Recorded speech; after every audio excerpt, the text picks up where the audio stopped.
maa ngi nuyu ku ci nekk ci turam ak santam donc di leen remercier aussi seen présence tey dama doon expliquer ndajeem tey bi ci waa réew mi li nga xam te ne moo ko wund mooy dafa am ay coow lu jóg fan yi yëpp jublu ci diggante Talla Sylla ak suñu maire yi nga xam te ne ñoom ñoo fi nekk ba tax ñoom ñu àndandoo dem voyage ci Paris ci loo xamante ni parti bi yëgul ki jiite parti bi aussi yëgul parce que ki jiite parti bi dafa am foo xamante ni fa la taxawoon muy que ni Talla Sylla la àndaloon ci coalition Talla ni dafa dugg ci biir réew mi mu jël jënd carte de membre Idrissa defar ko lu mu defalul kenn signeel ko carte de membre donc bi mu ko defaree Talla Sylla wëlbatiku ñu dem ba ci biir Idrissa jox ko mairie bi Talla wëlbatiku wor ko wor boo xamante ni bi gën a ñaaw ci wor yi kon donc ci loolu nga xamante ni ci la Talla Sylla def Idrissa wëlbatiku ñëw ba fii dajale njabootu politique am gépp fekk Talla boobu mu ngi wër di wax ñenn ñi li may def yëgoon naa ci ak Idrissa nangam ak nangam Idrissa ni leen Talla daf ko wor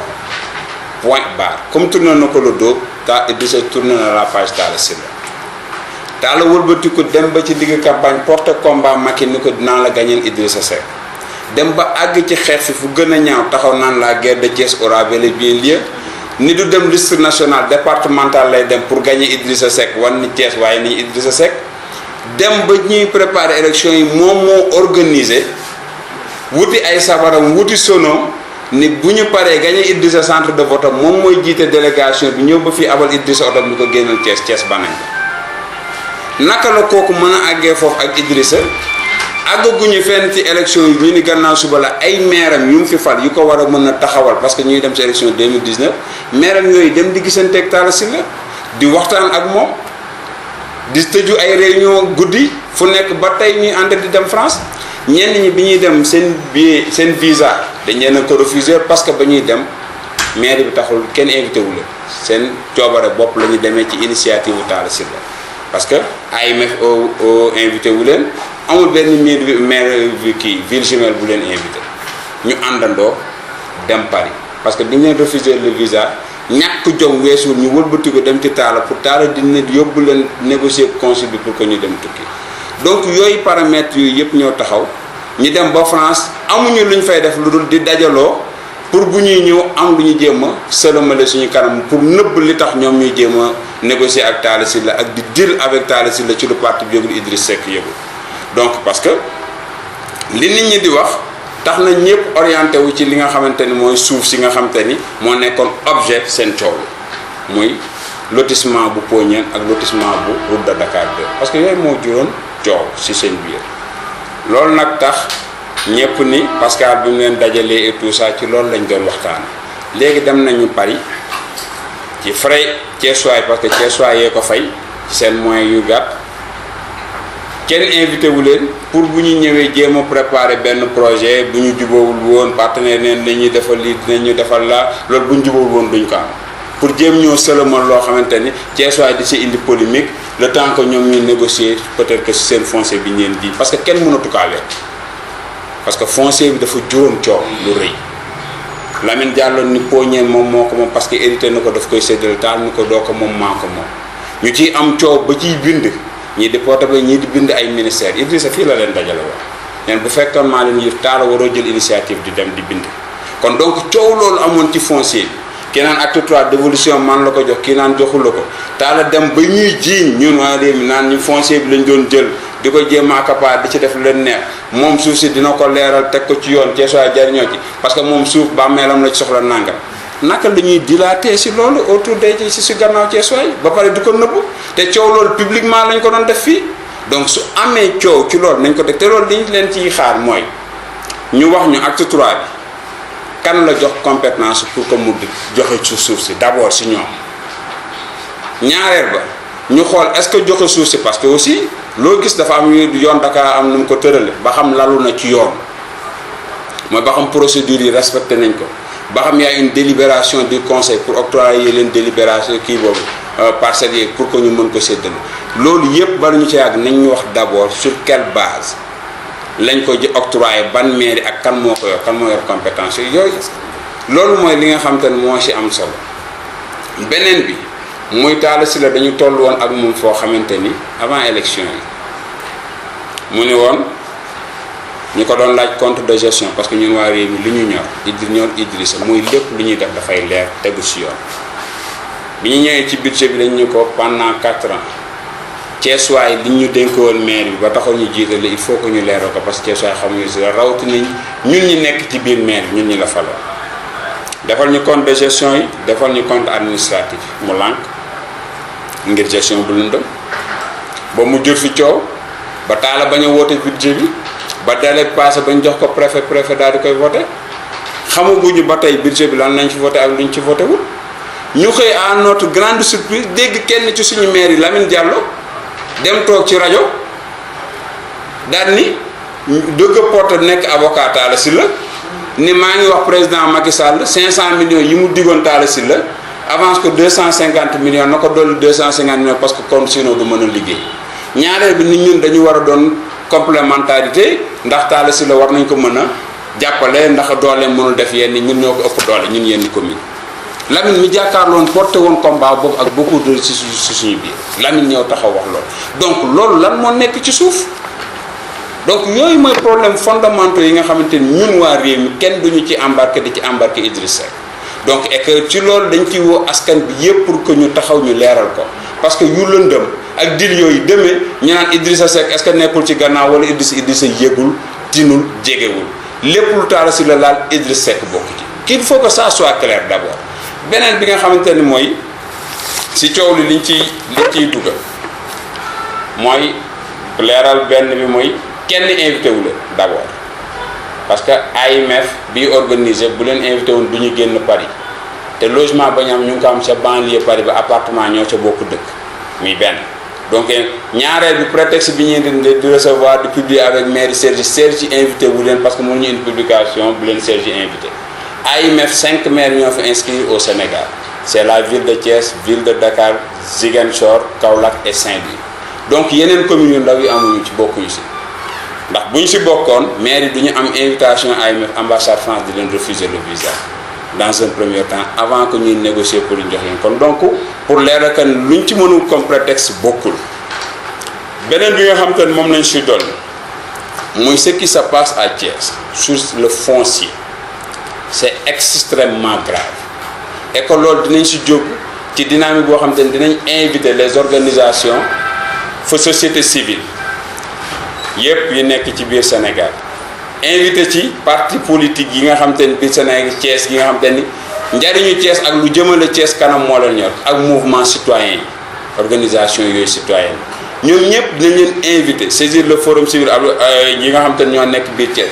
pour que ce qui se passe ci biir foncier bi avec Pascal Ndione pour que mu leer d'abord parce que bi gën a extraordinaire Thiessois yëpp gis ko barki Dembo Ndiaye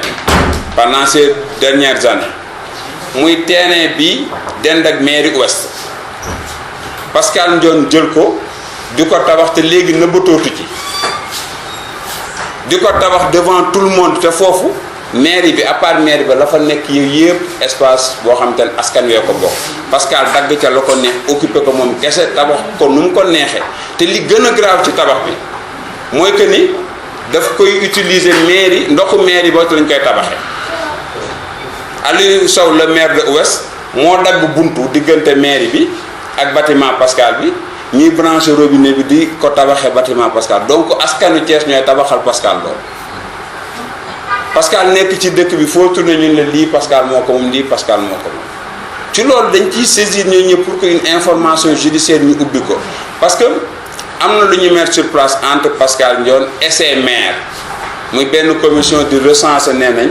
ay terrain yoo xamante ni seeni borom bàyyi nañ ko ay ati at pour réaffecter waat ko ay yeneen i nit xanaa seen bopp lañ koy réaffecter ndax terrain boo fekk ñu clôturer ko def ko bunt tëj ko bu ko borom abandonné ay atit bàyyiwu ko am na lu ñu ci jublu sur quelle base nga mën a taxawee di nangu terrain yoo naan da nga koy réaffecter waat keneen y en a combien ci biir dëkk bi ñu commencé di ko recenser biir fële nu mu tuddati Grand Standing et plus grave à Grand Standing et que ñooñu dañ seeti les populations waxtaan ci ak ñoom plus grave à grand standing lotissement boo xam te ne amul poste de santé parce que ba ñuy négocier ci seen station boobu ke leen doon war a defaral poste de santé dañ leen wutal leen ma terrain ma defal leen poste de santé ba tey population yi mënuñoo am terrain bu ñu def seen poste de santé lotissement bu amul poste de santé amul école amul marché amul dispensaire amul espace vert amul yooyu yëpp Thiès lañ koy gis et lu tax ñu ciblé grand standing ak Cité Malick Sy parce que foofu les terrains valent cher terrain yu jar ay 30 millions 35 25 millions ñu cibler ces zones là pour naan dañuy recenser les terrains pour réaffecter ko loolu dinañ demander les autorités judiciaires yi nga xam te ne ñoo fi nekk autorités administratives yi nga xam te ne ñoo fi nekk pour que ñu ubbi une information judiciaire parce que yooyu duñ ko seetaan mu créer demain scandale boo xam te ne kenn xamul fu mu jóge parce que ki nga xamante ni dafa jël terrain clôturer ko tëj ko ubbun xamoo boo xam daf ko denc pour bu ay doomam màggee tabax ko xamoo boo xam daf ko denc pour bu ay doomam màggee mu jaay ko jëndale ko ay fayale ko seen cursus scolaire seen cursus universitaire xamoo ba xam ab nit ci héritage la xale ya ko hérité amaguñu âge majeur wala amaguñu les moyens pour tabax ko nga ne donc koy jéem a nangu parce que terrain yooyu dañu seet nekk position de pouvoir pour ngeen jéem ko seetloo seen biir commission boobu nañ ko jël teg ko ci suuf te bàyyi terrain jàmm école loolu dinañ ci ubbi information terrain yi ñu ciy nangu ñu jox ko seeni borom école loolu nañu interpeller les populations ku am terrain ci zone boobu nga dem nga gëstu ji ko nga dem nga lëmbët ko seeti ko beneen bi nga xam te ne Thiès yëpp ñu ngi ciy toog di seetaan mooy fi nga xam te ne fa lañ préparé woon pour transférer fa la gare routière à l'entrée de Thiès ci forêt classée bi lan lañ ci gis ñu xëy octroyé ko benn nit fi nga xam te ni Thiès gépp fa la ñu war a transférer gare routière ñu octroyé ko benn nit en l'occurrence Barata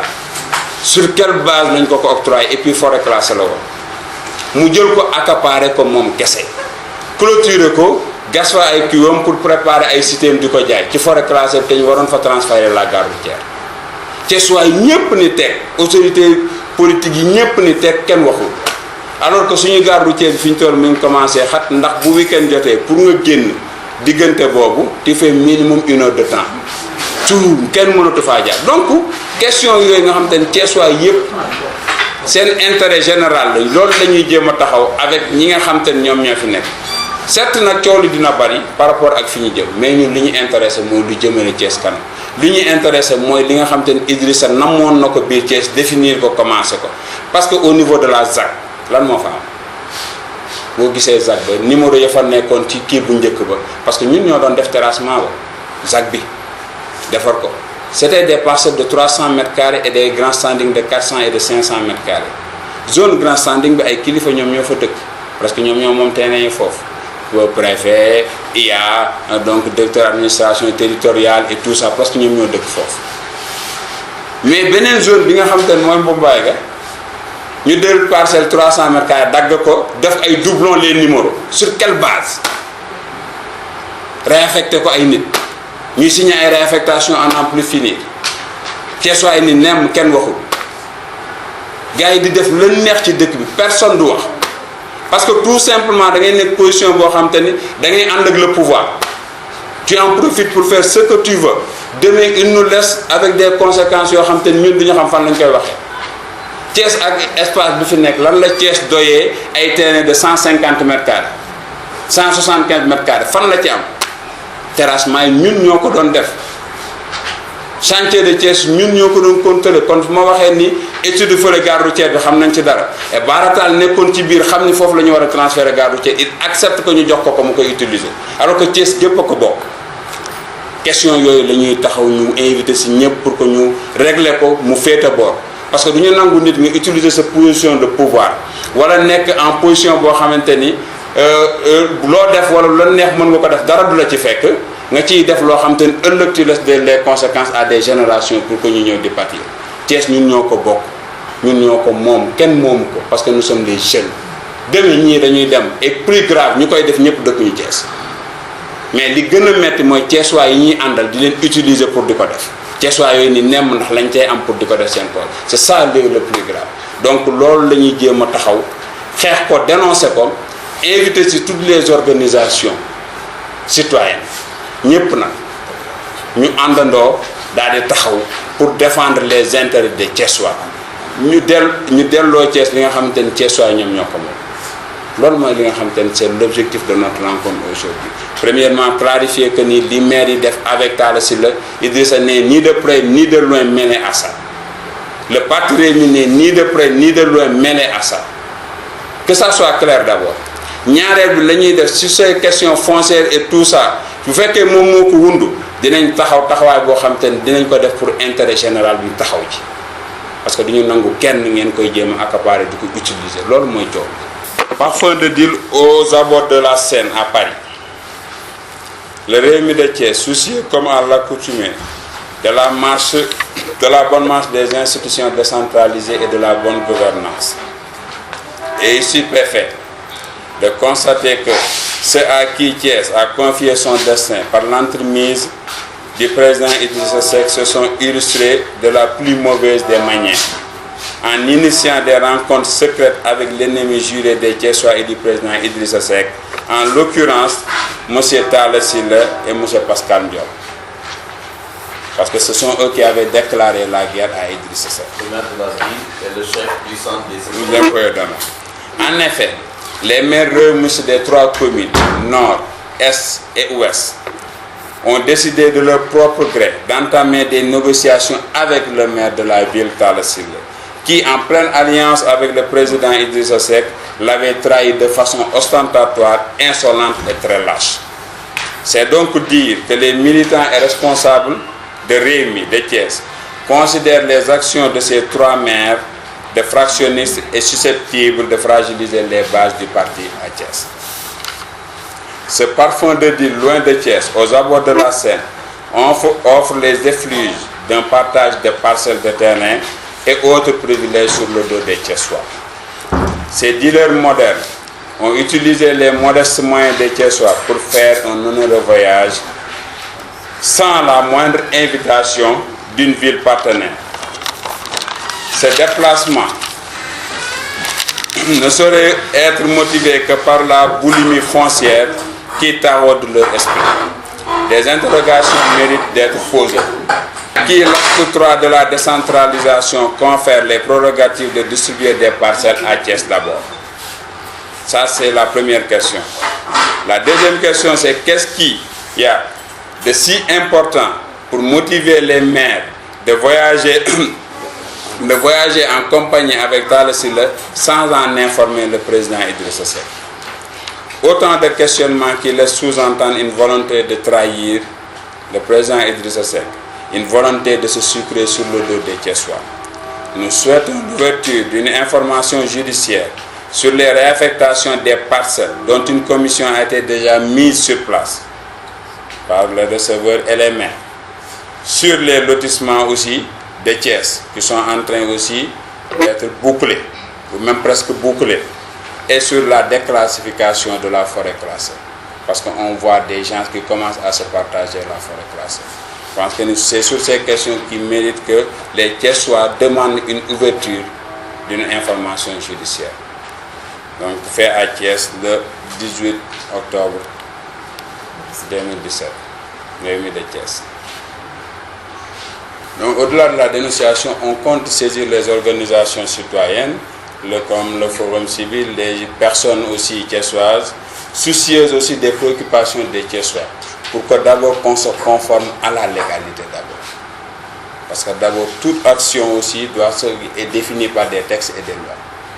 Donc aussi les lotissements, les réaffectations et tout ça sont définis par des lois. C'est que ce qu'on ne va pas accepter, c'est que les gens puissent utiliser leur position de pouvoir pour s'accaparer de ces vies et s'auto-octroyer même ces parcelles, pour bien se bénéficier de ces largesses, on peut dire tout. Moi, j'ai géré la coopération pendant 5 ans. Je suis allé à l'AMF. Actuellement, c'est un forum de l'AMF pour 2 jours. Donc, on ne peut pas comprendre. Et que le forum de l'AMF, les maires sont logés à Paris. Et que les maires des autres communes ne sont pas invités par l'AMF parce qu'ils ne sont pas membres de l'AMF. Donc, pour l'AMF au Sénégal, il n'y a que 5 maires qui sont inscrits au niveau de l'AMF. Peut-être qu'on ne sait pas, est-ce que si Ali Sall a inscrit sa ville Guédiawaye parce qu'il est le président de l'AMS. Mais il y avait donc Dakar, Thiès, Saint-Louis, Kaolack et Ziguinchor. Il y avait ces 5 mairies-là qui étaient inscrits à l'AMF. Donc les autres maires ne sont pas invités à l'AMF. D'où ils l'ont vu être leur visa rejeté. Parce qu'il s'il était invité par l'AMF, l'ambassade de France n'ose pas leur rejeter leur visa. Comment ils sont Donc, ils ont utilisé des canaux, leur affinité entre Talla Sylla, Sélé et le consul de Paris, pour qu'après avoir vu refuser le visa le lendemain, qu'ils partent avec Sélé et Talla Sylla voir le consul. Et actuellement, ils ont loué un appartement. Ils disent que ce n'est mêlé ni de près ni de loin. À tout ce qui touche Talla Sylla. Autrement dit, Idriss ne maîtrise plus son parti, ou bien? Non, c'est pas Idriss ne maîtrise pas son parti, c'est que les gens ne lui ont pas dit la vérité. Ils n'ont pas dit qu'ils voyagent avec Talla Sylla. Ou bien qu'ils sont en négociation avec Talla Sylla. Ou bien qu'ils se réunissaient avec Talla Sylla. Ou bien il y a un soupçon de deal, ou bien il y a un deal qui ne s'est pas encore prononcé entre eux et Talla Sylla. C'est tout simplement ça. On dit qu'ils vont voyager donc dans le cadre de la coopération. Ils ne savaient pas que c'était ça. Nous, dans ce combat, tout ce qui touche les intérêts des Thiessois, comme l'a défini la feuille de route qu'a tracé le président Idriss Seck, on est prêt à y aller. Et l'autre aspect, nous, tout ce que nous faisons pour sécuriser le président Idriss Seck, nous sommes prêts à y aller. À n'importe quel point. Pour l'instant, moi, je commence à douter de leur engagement auprès du président Idriss Seck. Moi, personnellement, je doute. Parce que s'ils étaient sincères, pour rien au monde, ils n'auraient collaboré ou bien s'asseoir autour d'une table avec Talla Sylla. Et pire, je vois que certains partagent même des photos avec Talla Sylla dans le net. Qu'est-ce qui se passe dans l'intérêt de Thiès? L'intérêt de Thiès, d'abord, c'est ce que nos maigres ressources que nous avons, qu'on puisse les utiliser à bonne échéance. Les 250 millions qu'on a utilisés pour Thiès, comme fonds spéciaux, où sont passés ces 250 millions? Dans le cadre social, qu'est-ce que ces maires ont fait dans le cadre social? Dans le cadre d'amélioration de notre environnement, qu'est-ce qu'ils ont fait? La ville est plus sale, la ville est plus sombre. Qu'est-ce qui se passe? Qu'est-ce qu'ils ont réalisé? La première préoccupation d'abord de ces maires, c'est d'utiliser nos maigres ressources à bonne échéance. Dans le cadre du sport, qu'est-ce qu'ils ont fait? Dans le cadre de la santé, de l'éducation. Récemment, vous avez vu des directeurs d'école bouder une cérémonie. Parce que tout simplement, on a utilisé ces directeurs d'école sur des choses qu'on n'ose même pas du tout catholiques. Et comment on peut gérer une telle chose de cette manière? Les directeurs d'école boudent parce que 10 ans que ce que vous leur avez octroyé est minime. Et que le lendemain, tu leur dis que vous dites que j'ai fait une rallonge sans virement de crédit. Comment on peut gérer, on gère les maires donc? C'est un bataille ou bien c'est quoi? Nous allons continuer nos investigations. Que si ce que nous disons là, est bien réel et motivé, s'ils sont là uniquement pour dealer sur le dos du président Idriss Seck, il tente, comme on le dit, de casser du sucre sur son dos, nous allons prendre des décisions. Et nous allons proposer ça, écoutez, nous allons proposer ça au président Idriss Seck et au parti, pour que des sanctions puissent être prises pour sécuriser le parti et sécuriser le président Idriss Seck. C'est-à-dire que je parle si ils sont prêts à lâcher et s'ils négocient pour préparer le départ. Ce qu'on soupçonne, parce qu'on ne voit rien qui puisse motiver qu'ils soient en collaboration avec Talla Sylla. Ils ne sont omnibulés que par leur intérêt personnel et leur intérêt bassement matériel. Ils sont dans une course effrénée d'enrichissement. C'est ça qui les préoccupe. Mais pas l'avenir politique d'Idriss, pas les préoccupations des Thiessois. Que ça soit clair. Parce que s'ils étaient préoccupés par ces choses-là, ils n'auraient pas un tel comportement.